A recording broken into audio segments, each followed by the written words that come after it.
बिस्मिल्लाहिर्रहमानिर्रहीम। अस्सलाम वालेकुम। पिछले लेक्चर में मैंने आपसे डिस्कस किया था कि जो आपके पास आयोनिक कंपाउंड्स हैं वो क्रिस्टल लैटिस की फॉर्म में एग्जिस्ट करते हैं, यानी कि वो क्रिस्टल्स बनाकर रहते हैं। ठीक है, उनके दरमियान या उनके आयंस के दरमियान strong electrostatic force of attraction जो है वो मौजूद होती है। साथ ही साथ मैंने ये भी डिस्कस किया था कि जो आपके पास कोवलेंट कंपाउंड्स हैं या कोवलेंट मॉलिक्यूल्स हैं, they exist as discrete neutral molecules. तो वो सेपरेट सेपरेट मॉलिक्यूल्स के तौर पर जो है वो एग्जिस्ट करते हैं। तो फिर ऐसा कैसे है कि जो वाटर के मॉलिक्यूल्स हैं, वाटर जो है ये एक कोवलेंट कंपाउंड है, तो जो वाटर के मॉलिक्यूल्स हैं वो एक दूसरे के करीब करीब कैसे रह लेते हैं और लिक्विड बन जाता है, जबकि कोवलेंट कंपाउंड्स ऐसे भी हैं जो सॉलिड फॉर्म में एग्जिस्ट करते हैं। तो कुछ ना कुछ तो इनके दरमियान भी अट्रैक्टिव फोर्सेस एग्जिस्ट करती हैं। तो जो कोवलेंट मॉलिक्यूल्स के दरमियान या एलिमेंट्स के दरमियान जो अट्रैक्टिव फोर्सेस एग्जिस्ट करती हैं उनको हम कह देते हैं इंटर मॉलिक्यूलर फोर्सेस। लफ्ज जो है इंटर, इंटर का मतलब होता है इन बिटवीन। ठीक है, दो चीजों के दरमियान। मॉलिक्यूलर फोर्सेस, दो या दो से ज्यादा मॉलिक्यूल्स के दरमियान जो फोर्सेस होती हैं या जो फोर्सेस ऑफ अट्रैक्शन है उन्हें हम कह देते हैं इंटर मॉलिक्यूलर फोर्सेस। ठीक है, तो इसकी डेफिनेशन क्या है? द फोर्सेस ऑफ अट्रैक्शन, ये अट्रैक्शन की फोर्सेस हैं, कशिश की फोर्सेस हैं, which are present between the molecules of elements and compounds. तो जो कोवलेंट कंपाउंड्स के मॉलिक्यूल्स हैं या जो एलिमेंट्स हैं, ठीक है, उनके दरमियान जो अट्रैक्टिव फोर्सेस हैं उनको हम कह देते हैं इंटर मॉलिक्यूलर फोर्सेस। एक लफ्ज मैंने चैप्टर के स्टार्ट में बताया था, एक होता है इंट्रा मॉलिक्यूलर फोर्सेस जिसे हम केमिकल बॉन्डिंग भी कहते हैं, और एक होता है इंटर मॉलिक्यूलर फोर्सेस। तो इंट्रामॉलिक्यूलर फोर्सेस एटम्स के दरमियान होती हैं जिन्हें हम केमिकल बॉन्ड भी कहते हैं, ionic bond, covalent bond, coordinate covalent bond, metallic bond, ये सब हम डिस्कस कर चुके हैं। और दूसरी है इंटरमॉलिक्यूलर फोर्सेस जो मॉलिक्यूल्स के दरमियान होती हैं। ठीक है, अब they are generally very weak as compare to chemical bonding. Chemical bonding के लिहाज से देखा जाए तो ये बहुत ही ज्यादा वीक होती हैं। अब हम इसे एक एनालॉजी के जरिए समझते हैं। आप इंटरमोलिकुलर फोर्सेस को समझ लें कि ये एक वेलक्रो है, हुक एंड लूप फास्टनर्स भी हम इसे कहते हैं, दो चीजों को जोड़ने के लिए। ठीक है, तो इसको तोड़ना आसान है, इसको खोलना आसान है। ठीक है, जबकि आप केमिकल बॉन्डिंग या इंट्रामोलिकुलर फोर्स को समझ लें कि ये जो है दो कपड़े आपस में सिलाई किए हुए हैं, तो जो सिलाई किए हुए कपड़े होते हैं उनको उधेड़ना जो है वो बहुत ही मुश्किल होता है। तो इस एग्जाम्पल से आप समझ सकते हैं कि जो इंटरमोलिकुलर फोर्सेस हैं वो वीक हैं, जबकि जो केमिकल बॉन्डिंग है वो स्ट्रॉन्ग है। अब यहाँ पर एक लफ्ज है molecules of elements and compounds. तो आपको ये तो पता है कि कंपाउंड्स के मॉलिक्यूल्स कौन से होते हैं, जैसा वाटर है H2O, तो ये वाटर का एक मॉलिक्यूल है, वाटर एक कंपाउंड है और उसका ये एक मॉलिक्यूल है। ठीक है, अब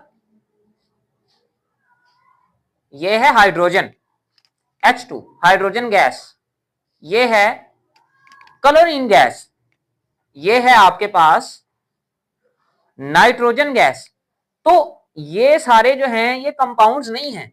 ठीक है, ये सारे के सारे एलिमेंट्स हैं, इनमें इनके अंदर एक ही जैसे एटम्स एग्जिस्ट करते हैं, तो इनके दरमियान भी इंटरमोलिकुलर फोर्सेस ही एग्जिस्ट करती हैं।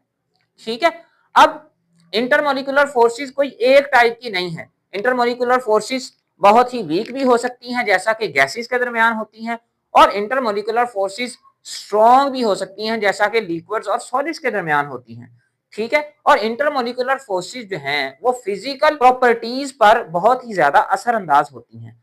इसी की वजह से मेल्टिंग एंड बॉइलिंग पॉइंट जो है कुछ चीजों के कम हैं और कुछ चीजों के बहुत ही ज्यादा हैं। तो उनमें से हमारे सिलेबस के अंदर जो है वो दो टाइप्स डिस्कस की गई हैं। फर्स्ट वन है इसमें dipole dipole forces of attraction. तो इसका जो नाम है dipole dipole forces of attraction, ये कैसे आया या डाइपोल किसे कहते हैं, इसको पहले अंडरस्टैंड कर लेते हैं। अब जब भी एक कोवलेंट बॉन्ड बनता है तो वो जाहिर सी बात है उसमें एक इलेक्ट्रॉन का पेयर जो है वो शेयर होता है। जैसा कि ये मैंने HCl बना दिया।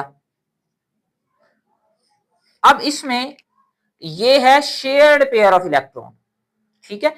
अब ये बात मैंने पहले भी डिस्कस की थी कि ये जो शेयर्ड पेयर है इलेक्ट्रॉन्स का, इसको हाइड्रोजन अपनी तरफ अट्रैक्ट करता है और क्लोरीन का जो न्यूक्लियस है वो इसको अपनी तरफ अट्रैक्ट करता है। This ability of atom to attract the shared pair of electron towards itself in a molecule is called electronegativity. तो एक मॉलिक्यूल के अंदर एटम की इलेक्ट्रॉन के शेयर्ड पेयर को, जो इलेक्ट्रॉन का पेयर शेयर हुआ है, उसको अपनी तरफ अट्रैक्ट करने की जो एबिलिटी है उसे हम कहते हैं इलेक्ट्रोनेगेटिविटी। तो जो क्लोरीन है इसकी इलेक्ट्रोनेगेटिविटी ज्यादा है, ये इलेक्ट्रॉन के पेयर को अपनी तरफ ज्यादा अट्रैक्ट करता है, जबकि जो हाइड्रोजन है इसकी इलेक्ट्रोनेगेटिविटी कम है, ये इलेक्ट्रॉन के पेयर को अपनी तरफ जो है वो कम अट्रैक्ट करता है। तो उसके नतीजे में होता क्या है, कुछ इस तरह की सिचुएशन हमारे पास आ जाती है।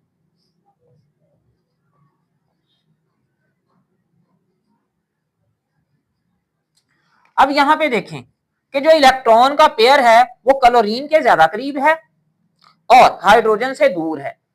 एक चीज हमने पहले भी समझी हुई है और वो ये है कि जब भी कोई एटम इलेक्ट्रॉन लूज करता है उसके ऊपर पॉजिटिव चार्ज आ जाता है, जब भी कोई एटम इलेक्ट्रॉन गेन करता है तो उसके ऊपर नेगेटिव चार्ज आ जाता है।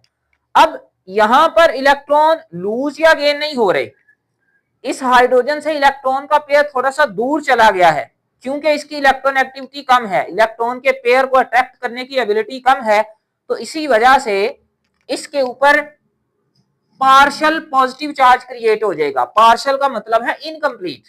हाँ, अगर ये इलेक्ट्रॉन का पेयर इससे दूर चला जाता, ये अपना इलेक्ट्रॉन खो देता, तो इसके ऊपर पूरा का पूरा पॉजिटिव चार्ज आना था, लेकिन क्योंकि इसने इलेक्ट्रॉन का पेयर पूरा का पूरा लूज नहीं किया, इसकी वजह से इसके ऊपर पार्शियल पॉजिटिव चार्ज आया है, इनकम्प्लीट पॉजिटिव चार्ज आया है।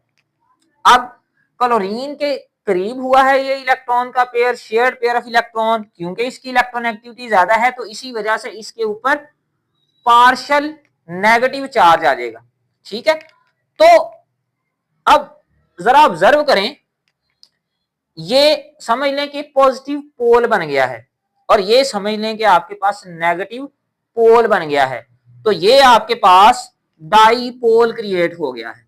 क्या क्रिएट हो गया है? डाईपोल। डाई का मतलब होता है टू, और पोल जैसे फुटबॉल के दो पोल होते हैं, एक पॉजिटिव पोल होता है, एक नेगेटिव, यानी कि अगर दो टीमों के दरमियान मैच है जैसे जर्मनी और फ्रांस के दरमियान, तो एक जर्मनी का पोल होगा उसको पॉजिटिव कह लें और फ्रांस का नेगेटिव कह लें। बिल्कुल इसी तरह ही यहाँ पर दो पोल क्रिएट हो गए हैं, एक पॉजिटिव पोल है और एक नेगेटिव पोल है, तो ये एक डाईपोल है, ठीक है। अब एक जो डाईपोल है जैसा कि मैंने यहां पे बनाया हुआ है HCl, और एक दूसरा डाईपोल है ये HCl, ठीक है। इस डाईपोल और इस डाईपोल के दरमियान जो फोर्स ऑफ अट्रैक्शन है उसे हम कहेंगे dipole dipole force of attraction. तो इसकी डेफिनेशन समझ लेते हैं। These are the attractive forces between polar molecules।